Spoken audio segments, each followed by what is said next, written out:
Kahit mag-441 na itong si LeBron James ay nasa MVP talks pa rin siya mga idol, pero nasa mababang percentage lamang po ang chance niya na manalo ng MVP. Sa ngayon, ayon mismo sa Basketball Reference, itong si LeBron ay mayroong 0.5% na chance na maging MVP sa season na ito.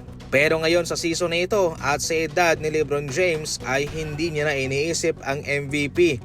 Kung sakaling mananalo siya, kung mayroong isang malaking himala, bonus na lamang to. Dahil sapagkat wala na siyang dapat pang patunayan pa sa kanyang career. Ngayon ay ine-enjoy na lang lamang niya ang natitirang mga taon niya sa NBA. At kung sakaling sila'y makakapagpanalo pa ng isang kampyonato, syempre malaking bonus pa rin naman yon sa kanila, especially kay LeBron James na naghahanap ng happy ending. Sa ngayon mga idol ay pinag-iisipan nga rin po nitong si Coach JJ Redick na itandem itong sina Marcus Smart at Jared Vanderbilt, pero nakadepende rin po sa kanilang makakalaban. Pero most likely mga idol, sa majority ng kanilang playing style, gagamitin po ng sabay itong sina Marcus Smart at Vanderbilt. Malaki kasi yung kanilang maitutulong sa pagbibigay ng pressure sa kalaban, especially sa mga star player. Malaki po ang kanilang impact defensively. Tama na nananalo ng kampyonato ang isang defensive team. Kaya si Anthony Davis kabilang po yun sa nagbigay ng malaking impact at nag-contribute sa pagkapanalo ng Los Angeles Lakers ng kampyonato way back 2020. Ngayon kahit na wala na si Anthony Davis, marami naman sila mga defensive player. Vanderbilt, DeAndre Ayton, pati rin po itong si Marcus Smart, kabilang yan. Kaya sa season na ito expected na makikita ninyo na palaging magsasama itong si Vanderbilt at Marcus Smart. Heto na po sa ngayon ang potential starting lineup ng Boston Celtics sa season na ito.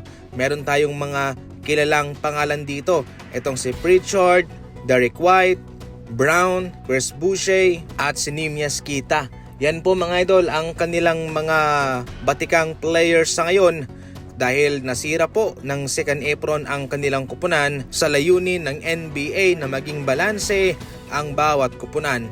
Pero kahit papano ay malakas pa rin naman sila gamit ang mga players nito.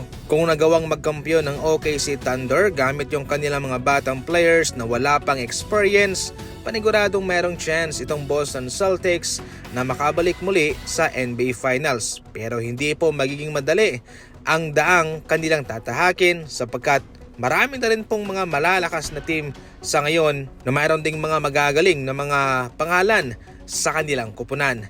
Kaya heto na po yung gusto ng NBA na maging balanse lamang ang bawat team at bawat taon paniguradong makaka-expect tayo ng iba't ibang team na papasok sa finals. Sa kwarto, sa sala, sa balkonahe, kahit saan, pwede ito. Pwede ito pang regalo sa anak mo, sa pamangkin mo, o pwede mismo sa sarili mo. Napakatibay po nito mga idol yung kanyang board ay bendable, transparent, samantalang meron din po siyang padding for protection. Ito po yung matatanggap mo sa isang karton.